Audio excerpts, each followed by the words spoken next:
Now we'll go through next trick, and that trick is general statements. In UPSC prelims question paper, there are like significant general statements, and which can be solved using your general knowledge, general understanding. For that, you need not read polity, geography, or you need not go through multiple sources. General statements which can be solved using your general understanding, normal understanding. Now, if the statement are obvious, general and open-ended, then those could be right. Okay. Now see this question. Regarding the taxation system of Krishna Deva, the ruler of Vijayanagar, consider the following statements. Now, firstly, we will try to solve this question based on our knowledge.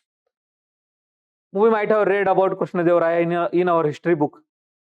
We might have read about the taxation system of that time. But many of the books don't cover these things.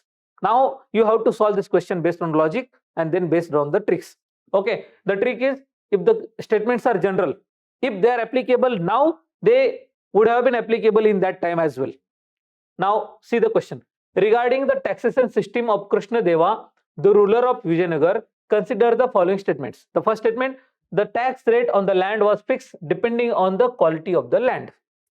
Okay, if you have read about this in Krishna Deva Raya's topic, then you can easily solve the question. Let us see, you have not read about this. You have to see whether it is applicable in the present time.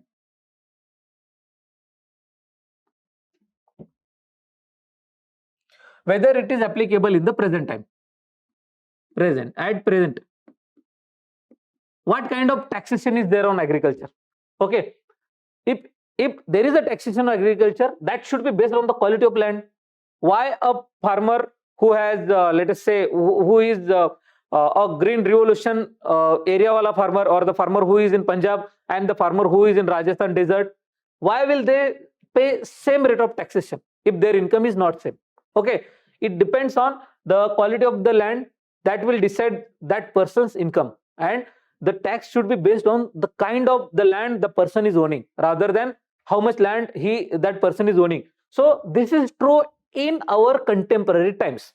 Okay, just how general understanding, this is contemporary, this is true in contemporary times. Come to second, private owners of the workshops paid an industrial tax. Even now private owners pay taxes. And now think about this government. This was a government, it had a machinery, it had an army, bureaucracy, it had a regular expenditures. From where they will get the money?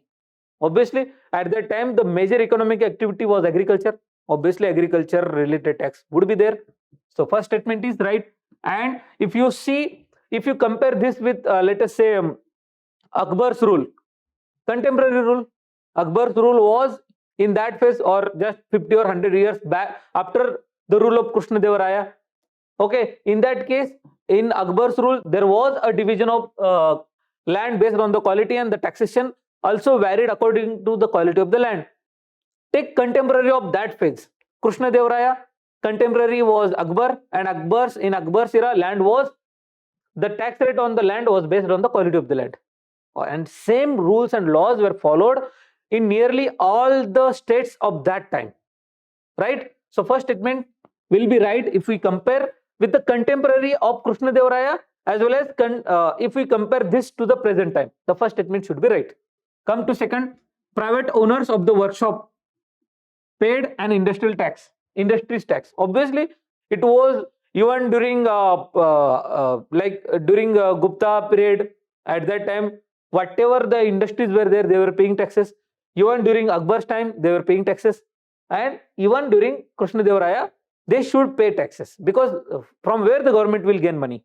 Okay, so second statement is also a general statement which is applicable, which is valid in the present times, and it should be valid in the past as well. So answer should be C. Even if you have not read about Krishna Deva Raya and his taxation policies, you can still solve the question based on this understanding, your present understanding, because a state can't run without taxes, and major economic activity at that time were agriculture and industry. Okay, that's why the taxes on both. And if you see, these statements are normal statements. There is no contradiction, there is no extremity in these statements. Tax rate on the land was fixed depending on the quality of the land. It's a general statement. Private owners of the workshop paid industrial taxes. If there is any extreme mode, let us say private owners of the workshop had to pay 100% of the tax. That kind of taxation that kind of statement would have been extreme. But these two statements are not extreme. They are general common statements. You can directly mark them as right, and your answer is C. In this case, the answer is both 1 and 2. Any doubt?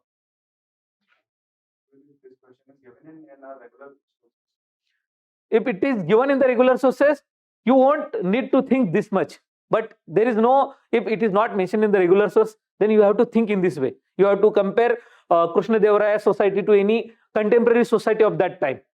Like let us say Krishna Deva Raya, I think he died in 1529. Okay, and Akbar's rule came in 1560, I think 1560 to 1604. So you can compare these two. And Akbar related land policies are, you can easily read them in theme 2. Theme 2 in Indian history.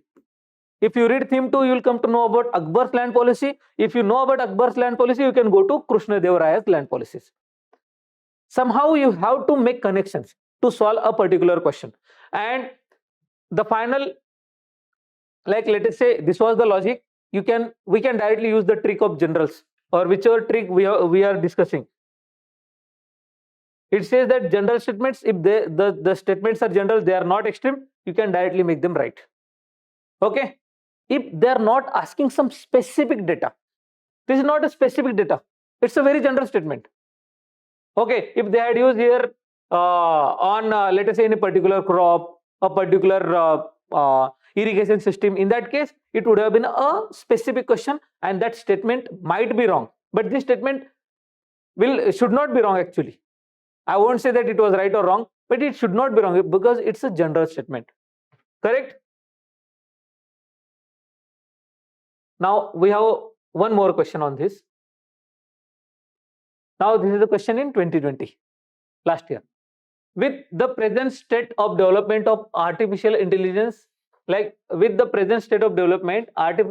artificial intelligence can effectively do which of the following? We all are like modern citizens. We all use mobile, we all use computer, we all use many apps. App like Uber, app like let us say Zomato and all. They all use artificial intelligence. Now see the statements. Bring down electricity consumption in industrial units. Obviously, AI can be used to bring down the electricity consumption, because what is AI? AI is using artificial intelligence to increase the efficiency of something. Okay, whichever action is done with the use of AI, its efficiency can be increased. First statement, it is general. Okay, it also logically follows. Create meaningful short stories and songs. There are so many songs which are created using artificial intelligence. Disease diagnosis. Many hospitals are using AI to diagnose diseases. Text to speech conversation. We use Google Conversion or Google to translate from one language to another language, or from text to speech, from speech to text. So third is also possible. Fourth, wireless transmission of electrical energy. It is possible. Now we have wireless charging. Anyway, all the phones now modern day, in many cars wireless charging provision is there. Okay, so wireless charging is also possible. Wireless transmission of electrical energy is possible. So it's a very general question. You need not go through the technical details of the artificial intelligence. What is artificial intelligence? How does it work? You need not go into this. You have to just use your common sense knowledge. Like you use many technologies, as we discussed, wireless charging. You use text to speech conversation. These two things are possible using AI. At least, let us say you don't know about 3. At least 4 and 5 you know. See the option where 4 and 5 are together. Okay, 4 is correct, 5 is correct. See, 4 and 5, 4 and 5. At least you could eliminate these two, even if you don't know anything.